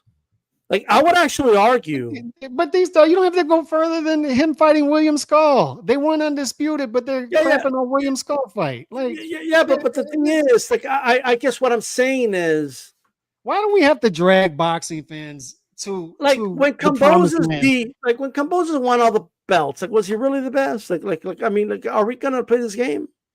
Listen, no, Ma's right. He is right. Having unifying matches is great. It helps the sport. It helps make the fights more appealing. The problem isn't the unification. The problem is the sanctioning bodies never did the right thing, and they continue to not do the right thing. Okay, I heard y'all while I was in the bathroom saying, why do all the top 10 sanctioning bodies rankings look different? Absolutely. Why do they give title matches to some number 1 contenders and not others? Why do the number 6 or number 7 guy get placed over the number 1 guy? Like, all that shit happens all the time. If we go back to the days of, let's say, Robinson, let's go back to the 40s. If a guy beat the number 3 contender, the number 2 contender, number 1 contender, and then the champion, like, that's basically like what undisputed is now. Sure, like, it's always been done. Like, it's not like they just marketed. And that's what Dana says he wants to do. You climb the rankings, you get to the top 5, you fight each other. Like, why is that not appealing to people? Why do you need your trinkets around? Why do you need these? We don't have like 4 champions in the NFL, like four Super Bowl champions, and then they unify. Like, we don't do that. But it's what Lou DiBella was saying, and it's what I've been saying for a while. Is, look, fellas, this is corruption extended now. It's we used to have promoters, and they had to go to a network and they had to battle out. If you want to get this date, you got to put on the best fight and battle it out for this date. But what happened is they ganged up. It's this promoter with this network, this promoter with this network, this promoter with this network. And then what happened after that is then it became sanctioning bodies involved. This sanctioning body bends over backwards for this one and this one and this one. So then it becomes promoter and manager, then it becomes network, and then it becomes sanctioning body altogether. And then the athletic commission cannot do the right thing for B-side fighters anymore, because look at poor Lamont Roach, right? So on top of that, you got corrupt. There's no checks and balances. It's corruption extended out. And you got a bunch of unserious people around that are all playing the same scam, same thing. So I don't feel bad if some of these people get eliminated at this point. Consolidate the sport, please, for the love of God, consolidate the sport. I guess I can't. Let me give we're going to go do final thoughts here because I do got to get running. But so this will be my final thought. We're going to Calix and Mario. Look, right now, what's going on, guys? Because again, there's so much to unpack with a lot of this shit, to be honest with you. But so we haven't even scratched the surface. But I will say this. Right now, I've been seeing a lot of content creators speaking on this in a way that I don't think they understand that the game has changed, right? They're talking about it with like the current rule system as if it's going to remain that way. And they don't understand that the game is going to change, right? Like, no, they can't do that because in boxing, we have checks and balances and we have the Ali Act. And the Ali Act doesn't allow that. And right now, the sanctioning bodies, they're the ones that do the rankings. And without them, how are you going to do the rankings? You know what I mean? So we need them. And you can't fight for the best versus the best unless the four sanctioning bodies, sanction it, because you need them. You need Mauricio Suleiman and Sloppy Mauricio and all these and Paco and all them to tell you that it's okay. And the reality is, and then you got the role of the commissions, and Dana's going to come in and he needs to play with those rules. He needs to work with in boxing. It's not like UFC. You have to work with the other promoters in boxing, whether he likes it or not. He's going to have to co-promote, and that's just the way it is because it's different over here. He's going to see. That's how you guys are talking, and I don't think you've realized that all of this, right? You're talking about it as if they're outside the walls, and you don't realize that the Trojan horse is already inside, and all those walls that you're talking about. All these barriers that you say are going to stop them, like, you don't understand that the Trojan horse is already inside. It's already in, guys. And they just walked out of the Trojan horse. That's what's happening. The game has changed. You're trying to tell them they can't do that move on the chessboard when they're going to recreate the rules and do what they want in their image, in their vision. That's what they're going to do. And they have the money, and in any war, you need money and supply. They got all of that in abundance, right? They have the endless pit you guys just tell me about. Well, guess who the endless pit of money is going to be backing? They're going to be backing TKO.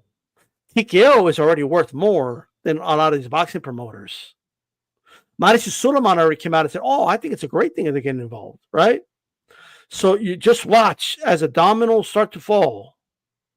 This is going to be, it's already been like a takeover, but you haven't even seen the beginning yet.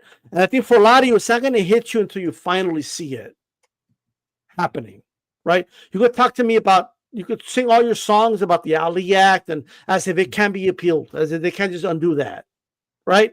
You could sing. It doesn't even need to be undone. That's the other thing. It doesn't have to be undone. You can work around it. Al Heyman should not be being called a promoter by Canelo and Pacquiao and everybody else, right? Technically speaking, that shouldn't be a thing, but he was still able to function anyway, right? There's too many loopholes around that shit. But that's my final thoughts for now. But Mario, final thoughts, and we'll finish it with Calix. Yeah, I mean, I guess if there's anything that does worry me a little bit, it is that now Dana has come out and said they're going to work with the Ali Act, and I believe him. He understands the fight game better than most people do, and so I'm okay with that. Nick Khan has said some weird things from TKO about the Muhammad Ali Act that makes me a little hesitant, but I agree with everything you're saying. I think ultimately what I want to say as my final words is all you have to do if you want to understand how broken the system is, all you have to do to see why the four belts and everything, the way it works has to change. All you got to do is go back a couple of years and look at the Haney, Tio, Lomachenko situation. They introduced a franchise belt, the WBC, and completely ruined every single aspect of that entire undisputed run. Because if I asked every single one of y'all in the chat, right? HCP, one of the most knowledgeable boxing chats in all of YouTube. If I asked y'all, you would probably come 50-50 whether or not you consider TO undisputed, right? It would probably be 50-50 if you asked Twitter. That means it's broken. Thank you. It's broken when you cannot actually accomplish the thing that your whole system is set up to do. Thank If you. we cannot produce champions each time in a manner that's so simple, undisputed makes absolute sense, that you muddy it up to the point where the most hardcore, knowledgeable fans cannot agree whether or not that man was undisputed. And he's not the only one. So those are my final words. The system is broken. It needs to change. Let's talk to him. Ali Act, toothless, and on top of that, not updated to current boxing. I think it'll be repealed anyway, but even if it's not, full of loopholes, all you have to do is call yourself an advisor, and no serious journalist is even going to ask questions about it for a decade, apparently. But and then D-Style, I know who those people are. I know who the power brokers are. I know who the sanctioning body people are. I know they're snake oil salesmen, right? But it hurts sometimes when you see boxing fans fall into the trap and use their terminology, right? Instead of boxing fan terminology, and say, we need the sanctioning bodies around. Who's going to do the rankings? What do you mean? You guys don't go to sanctioning body websites to see rankings. I know you don't. You can lie about it, but I know you don't. You go to badlefthook.com, you go to Ring Magazine, and it's part of the reason that Turki Al-Sheikh bought Ring Magazine, that the Saudis bought Ring Magazine, because they plan for that to be the ratings panel.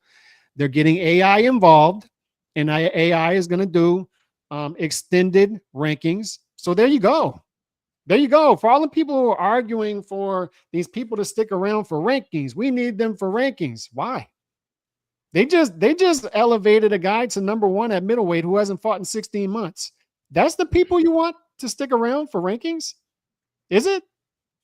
Guys are getting email belts now. They're getting real belts fall in their lap without fighting. You think we need to keep those belts around? They're getting title shots after getting. And after Mario getting put it knocked better. out, bro. Mario put it better than I've ever put it. It's always bothered me, and I've told you this for a while, D-Style. Undisputed, we can't even come to an agreement on what it is anymore. And it's not sustainable anyway, because they got to pay 12% in sanctioning fees to fight for all the belts. Exactly. So we don't even know what it is. Dudes are out here claiming Teofimo wasn't undisputed at 135, but was at 140. Can you make that make sense? Yo, Seriously. make that make sense, bro. Make it make sense. Crazy. And for all the people saying, well, look, this has been a good show, guys. I appreciate Mario for coming on. Okay, last minute show, like always. We always do last minute. And one thing I will say, right? I'm going to tell you right now. If you guys seen the movie The Dark Knight, I'll end it with this. When the Joker's talking to all the mobsters, right? Because they're scared of how everything is changing and they're used to their ways. And Joker talks to him about, like, I know, like a squealer, when I see him, Batman will catch him and make him squeal. And then he points at the dude and turns off the camera. All these motherfuckers, I told you guys, they're going to bend like accordions. Mm-hmm. They're going to bend like fucking lawn chairs. You're like, oh, they need to join forces. Like, Aram's in his 90s. He's not interested in joining forces with Al Heyman to fight fucking TKO, bro. Right? Like, he doesn't give a fuck about that dude. Right? And like Lou said about Eddie Hearn, Eddie Hearn's got a whole portfolio of matchroom sports outside of boxing. Eddie Hearn's a billionaire. His family's full of billionaires. These guys aren't built for what we're about to go through. And they're fine. They're fine without it. Yeah. Like, so it's, you don't see it now. You will see it when it happens, guys. It's my opinion. We'll see how it goes. And thank you to everybody that tuned in, by the way. This is D-Style Boxing, and we are out of here, guys. Peace.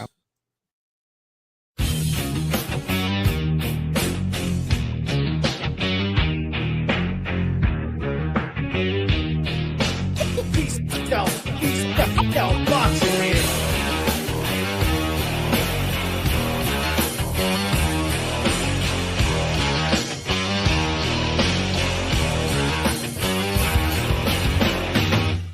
Welcome to Hispanic Causing Panic with your hosts, Calix and D-Style Boxing.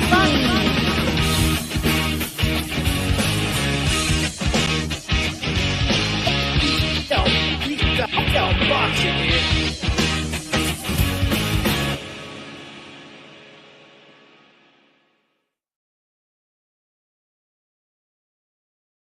Real quick, guys, shout out to Mr. T for this super chat. I almost missed it. Lawrence Okoli, ranked number 1 at WBC heavyweight. That is another example of the shit job, the sanctioning body. You guys got to stop giving them power as fans and start acting like fans, wanting the best to fight the best. Okay, stop fighting what's good for you. It's all I will say for you, okay? I'm out of here. Peace.